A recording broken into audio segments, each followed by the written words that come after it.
இயேசு உங்களை நேசிக்கிறார். பிரியமானவர்களே, இந்த நாளில் ஆண்டவர் நம்மளோடு பேசும்படியாய் வேதத்திலிருந்து சில வசனங்களை கூட வாசித்து ஆண்டவர் நமக்கு கற்றுக் கொடுக்கக்கூடிய காரியத்தை, நாம் புரிந்து கொள்ளக்கூடிய காரியத்தை, கடைபிடிக்கக்கூடிய காரியத்தை ஆண்டவர் பேசுவாராக. அது லூக்கா எழுதின சுவிசேஷ புஸ்தகம் 1வது அதிகாரம் 67வது வசனம் இப்படியாக சொல்லுகிறது. 76, 77 வசனங்கள் இப்படியாக சொல்லுகிறது. அவனுடைய தகப்பனாகிய சகேரியா பரிசுத்த ஆவியினாலே நிரப்பப்பட்டு தீர்க்க தரிசனமாக. பிரியமானவர்களே, சகேரியா பரிசுத்த ஆவியினாலே நிரப்பப்பட்டு தீர்க்க தரிசனமாக ஒரு வார்த்தையை அங்கு எழுதி வைத்திருக்கிறதை பார்க்க முடிகிறது.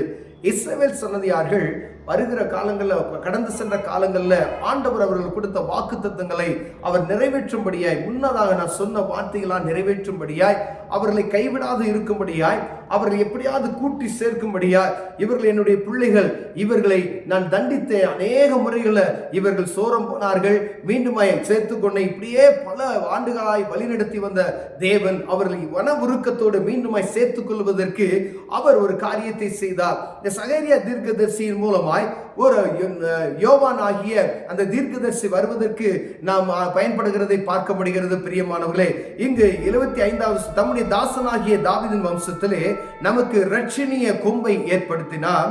நீயோ பாலகனே, உன்னதமானுடைய தீர்க்கதரிசி எனப்படுவாய். நீ கர்த்தருக்கு வழியை ஆயத்தம் பண்ணுவாய். நமது தேவனுடைய உருக்கமான இரக்கத்தினாலே அவருடைய ஜனத்துக்கு பாவ மன்னிப்பாகிய இரட்சிப்பை தெரியப்படுத்தவும் அதற்கு முன்னதாக நடந்து போவாய். நம்முடைய ஜனத்துக்கு பாவ மன்னிப்பாகிய இரட்சிப்பை தெரியப்படுத்தவும் அவருக்கு முன்பதாய் நடந்து போவாய். வருகிறவர் சர்வ வல்லமையுள்ள தேவன், வரப்போகிறவர் சர்வ வல்லமையுள்ள தேவன், பிறக்க போகிறவர் உன்னதமான தேவன். அவர் நம்மோடு வாசம் செய்வதற்காய் வந்திருக்கிறார். அவர் நமது வருவதின் நோக்கத்தை நிறைவேற்றுவதற்கு முன்பதாக நீ போய் அவருக்கு ஒரு வழியை ஆயத்தம் பண்ணு என்று சொல்லி யோவானை அனுப்புகிறதை நாம் பார்க்க முடிகிறது. பிரியமானவரே, சகேரியா அவர் பரிசுத்த ஆவியினால நிறைந்து தீர்க்க தரிசனமாய் இந்த வார்த்தைகளை சொல்லுகிறதை பார்க்க முடிகிறது. தீர்க்க தரிசனமாய் இந்த காரியத்தை சொல்லுகிறார். பாலகனே அப்படின்னு சொல்லி அவர் மகனுக்கு தான் இந்த தீர்க்க தரிசனத்தை அவர் உரைக்கிறார். ஏன்னா நம்முடைய ஜனத்தை பாவத்திலிருந்து நீக்கி இந்த ரட்சிப்பின் அனுபவத்தை அவர்கள் அறிந்து கொள்ளும்படியாய் ஒரு மீட்பு உண்டாகிறது. அந்த மீட்புல நீங்க பெற்றுக்கொள்ளணும், இந்த மீட்பை நீங்கள் அடைய வேண்டும் என்பதற்காய் அவருக்கு முன்பதாய் கடந்து சென்று ஒரு ஊழியத்தை செய் மகனே என்று சொல்லி அவரை ஆசீர்வதிக்கிறதை நாம் பார்க்க முடிகிறது. பிரியமானவர்களே, நமது தேவனுடைய உருக்கமான இரக்கத்தினாலே அவருடைய ஜனத்துக்கு பாவ மன்னிப்பாகிய இரட்சிப்பை தெரியப்படுத்தும் அவருக்கு முன்பதாக நடந்து போவாய் அப்படின்னு சொல்லி சொல்றார். பிரியமான, இது ஆவில நிறைந்து அவர் சொல்லுகிறார். யோவான் பாருங்க, அவர் முன்பதாய் போய் அவர் பிரசங்கத்தெல்லாம் கடினமான பிரசங்கமா இருக்கும். விரியன் பாம்பு குட்டிகளே, வரும் கோபத்துக்கு உங்களை தப்பித்துக் கொள்ள வழிகாட்டினவன் யார் என்று சொல்லி அதிகாரிகள்லாம் வந்து கேட்கிறாங்க. பாருங்களேன், ஒருவேளை சுவிசேஷத்தை அறிவிக்கும் பொழுது அவர்களுக்கு பயப்படுற காரியங்கள், ஒருவேளை அங்க சேவகர்களாக அங்க இருக்கக்கூடிய அநேக அதிகாரிகள் வராங்க, சாதாரண மக்கள் வராங்க. நாங்க என்ன செய்யணும் சொல்லி யோவான்கிட்ட கேட்கிறதை நாம் பார்க்க முடிகிறது. அவர் ஒவ்வொருவரையும் பார்த்து, அவர் இப்படிப்பட்ட நாட்கள், இவர்களுக்குள்ள இப்படிப்பட்டதான காரியம் இருக்கிறது, நீங்களும் மனம் திரும்ப வேண்டும் என்று சொல்லி அவருடைய காரியத்தை சொல்லி, நான் உங்களுக்கு ஜலத்தினால் ஞானஸ்தானம் வருகிறேன், ஆனா எனக்கு பின்பதாய் வருகிறவரோ பரிசுத்த ஆவியினால் உங்களுக்கு ஞானஸ்தானம் கொடுப்பார், அக்கினியினால் ஞானஸ்தானம் கொடுப்பார் என்று உரைக்கிறதை பார்க்க முடிகிறது.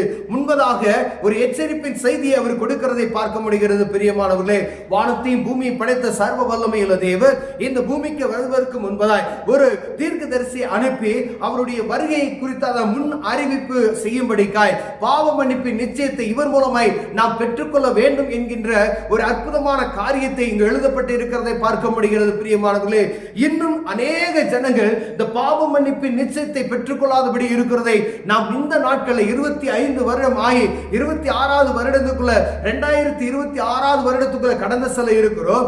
அப்படியும் அநேக ஜனங்கள் பாவ மன்னிப்பின் நிச்சயம் என்ன என்றால் தெரியாதபடி இருக்கிறோம். அநேக பேர் பாவ மன்னிப்பின் நிச்சயத்தை பெற்றுக்கொண்டு அதை அனுசரிக்காதபடிக்கு மீண்டுமாய் பாவமான வாழ்க்கைக்கு கடந்து செல்கிறதை பார்க்க முடிகிறது. பிரியமானவர்களே, ஆண்டவர் மனமுருக்கம் உள்ளவர். அவர் மன உருக்கத்தின்படியே பாவ மன்னிப்பை ரட்சிப்பை நமக்கு தந்தருள்வதற்காக அவர் வரப்போகிறார் என்ற செய்தியை யோவான் சொல்லுகிறதை நாம் இங்கே பார்க்க முடிகிறது.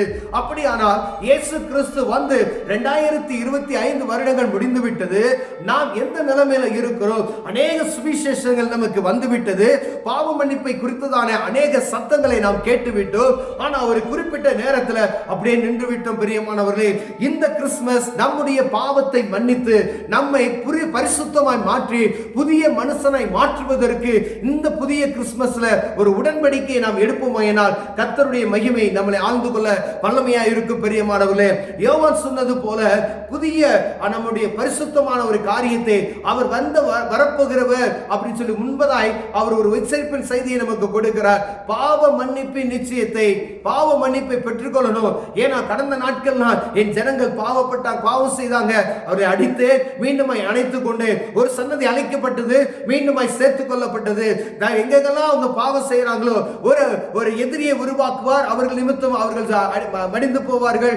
மீண்டுமாய் இரட்சகனை ஏற்படுத்துவார், அவர்கள் நிமித்தமாய் மீண்டுமாய் ஆண்டவரை தேடுவார்கள். இப்படியே குறியை மீண்டுமாய் பிரகாசித்து இப்படியே இருந்த ஜனங்களை ஆண்டவர் சொல்லுகிறார், புதிய உடன்படிக்கை ஆகிய ஆண்டவருடைய இரத்தத்தினாலே மீட்டுக் கொள்வதற்கு முன்பதாக ஒரு எச்சரிக்கை யோவானால் கொடுக்கப்படுகிறது. பிரியமானவர்களே, எத்தனையோ செய்திகளை நாம் கேட்டுவிட்டோம். இந்த புதிய கிறிஸ்துமஸ் நமக்கு பாவ மன்னிப்பின் நிச்சயத்தை பெற்றுக்கொள்கிற ஒரு அனுபவமாய் மாறுபடி ஆண்டவர் விரும்புகிறார். ஏதோ கிறிஸ்துமஸ் நிகழ்ச்சியை கொண்டாடுவது, கிறிஸ்துமஸ் நிகழ்ச்சி ஒரே ஆடலும் பாடலும், புதிய ஆடைகளை உடுத்தினோம், ஆலயத்துக்கு கடந்து சென்றோம், கடமைக்காய் திரும்பி வந்துவிட்டோம் என்பதாய் அல்ல. பாவ மன்னிப்பின் நிச்சயத்தை பெற்றுக்கொள்ளும்படியாய் இயேசு கிறிஸ்து இந்த பூமிக்கு வந்தார் என்கின்ற இந்த கிருபையுள்ள வார்த்தையை நாம் கேட்கும்படியாய் ஆண்டவர் நமக்கு செவிகள்ல ஒவ்வொரு நாளும் சொல்லிக் கொண்டிருக்கிறதை நாம் பார்க்க முடிகிறது. பிரியமானவர்களே, யோவான் சொல்லுகிறது, யோவான் வந்தது முன்பதாய் ஜனங்களுக்கு ஒரு அறிவிப்பை கொடுக்கும்படியாய். ஒரு வெள்ளம் வருகிறது என்று வைத்துக் கொள்ளுங்க, அதற்கு முன்பதாய் பார்த்தீங்கன்னா ஒரு சுனாமி வருகிறது என்றால் அந்த செய்திகளை கேட்ட பின்பதாக அங்கு இருக்கக்கூடிய ஜனங்கள், ஆத்தோரத்தில் இருக்கக்கூடிய ஜனங்களுக்கு மொழிபெயர்க்கின் மூலமாய் ஒரு சத்தத்தை கொடுக்கிறார்கள். ஆபத்து வருகிறது, கடந்து செல்லுங்கள், பாதுகாப்பான இடத்துக்கு கடந்து போங்கள் என்று அநேக இடங்களில் இப்படி ஒளிபெருக்கின் மூலம் அனௌன்ஸ்மென்ட் பண்ணுகிறதை நாம் பார்த்திருப்போம். பிரியமானவர்களே, அதே போலதான் ஆபத்து வருகிறது. ஆனால் இந்த ஆபத்து எப்படிப்பட்டதுன்னா, நம்முடைய பாவத்தை மன்னித்து மீட்டுக் கொள்வதற்காய் ஒருவர் வருகிறார். நீங்க மனம் திரும்பும்படியாய், பரிசுத்த ஆவியினால் நிரப்பப்படும்படியாய் அவர் வருகிறார். அதை புரிந்து கொள்ளுங்க, அதை பயன்படுத்திக் கொள்ளுங்கள் என்று சொல்லுகிற யோவானுடைய சத்தம் இந்த பூமியில 25 வருடங்களாய் 2025 வருடங்கள் முடிந்து விட்டது. பிரியமானவர்களே, நமக்கு எத்தனை சத்தம் இப்படி கேட்கப்பட்டிருக்கிறது. ஆண்டவர் உங்களோடும் என்னோடும் பேசிக் கொண்டே இருக்கிறார். பிரியமானவர்களே, ஒருவேளை இதுதான் முதல் சத்தமா இருக்கிறதுனா கர்த்தர் உங்களை ஆசீர்வதிப்பாராக. இந்த சத்தத்துக்கு நம்ம இருதயத்தை செவி கொடுத்து இந்த பாவ மன்னிப்பின் நிச்சயத்தை பெற்றுக்கொள்வதற்கு வாஞ்சியா இருப்போமையினால், தேவ சமூகத்தில் போய் பாவ மன்னிப்பை பெற்றுக்கொண்டு பரிசுத்தமாய் வாழ்வதற்கு அவரிடம் பலன் கேட்பீர்களானால் ஆண்டவர் அந்த கிருபையை தர வல்லமையுள்ளவராக இருக்கிறார். பிரியமானவர்களே, கிறிஸ்து பிறப்பதற்கு முன்பதாய் நடக்கிற இந்த நிகழ்ச்சிகள் நம்முடைய பாவத்தை மன்னிப்பதற்கு என்பதை நீங்கள் புரிந்து கொள்ளும்படியாய் ஆண்டவர் உங்களோடும் என்னோடு பேசிக் கொண்டிருக்கிறார். ஒருவேளை இந்த சத்தத்தை கேட்டுக்கொண்டிருக்கிற அன்பு சகோதரனே, சகோதரியே, இந்த பாவ மன்னிப்பின் நிச்சயத்தை பெற்றுக்கொள்ளும்படியாகவே யோவான் தீர்க்கதரிசி முன்பதாய் வந்து இயேசு கிறிஸ்துவின் பிறப்பை குறித்து அவர் சொல்லுகிறதை, அவருக்கு முன்பதாய் வந்து அவருக்கு வழியை ஆயத்தம் பண்ணுகிறதை நாம் பார்க்க முடிகிறது. பிரியமானவர்களே, அவருடைய வார்த்தை கடுமையாக தான் இருந்தது. ஏன் அப்படின்னு சொன்னா, நம்முடைய இருதயங்களை, நம்முடைய குண அதிசயங்களை எல்லாம் அவர் அறிந்து, நீங்கள்லாம் மனம் திரும்புங்க, பரலோக ராஜ்யம் சமீபமாய் இருக்கிறது என்கிற ஒரு சத்தத்தை நாம் கேட்டிருக்கிறோம். அவர் வருவார் என்று சொன்ன அந்த வார்த்தை அநேக நாட்களாய் நாம் கேட்டுக்கொண்டிருக்கிறோம். பிரியமானவர்களே, இது காலம் கடைசியா இருக்கிறது. யோவானாகிய இந்த தீர்க்கதரிசி சொன்னது போல நம்முடைய பாவங்களை அறிக்கை செய்வதற்கு மனமுள்ளவர்களாய் காணப்படுவோம். இந்த புதிய கிறிஸ்துமஸ் நமக்கு பெரிய ஒரு ஆசீர்வாதத்தை கொடுக்க வல்லமையுள்ளதாக இருக்கிறது. பிரியமானவர்களே, ஒருவேளை ஆண்டவர் உங்களோடு பேசுவாரானால் பாவ மன்னிப்பை நிச்சயத்தை குறித்து நாம் உணர்ந்து கொள்ள அழைக்கப்படுகிறோம். கண்களை மூடுவோம், ஜெபம் செய்வோம். அன்பின் தகப்பனே, முன்பதாய் வரப்போகிற வந்த எலியாவாகிய யோவான் எங்களுக்கு கற்றுக் கொடுத்தது போல பாவ மன்னிப்பை கொடுப்பதற்கு ஒருவர் வருகிறார். அவர்தான் கிறிஸ்து. இந்த பூமிக்கு வந்ததின் நோக்கத்தை அவர் அறிவித்திருக்கிறார். பிரியமே, இன்னும் நாங்கள் இதை உணர்வடையாதபடி இருக்கிறோம். உதவி செய்யுங்க. மனம் திரும்ப பாவ மன்னிப்பின் நிச்சயத்தை பெற்றுக்கொள்ள கிருபை பாராட்டுங்க. இயேசுவின் நாமத்தில் பிதாவே, ஆமென்.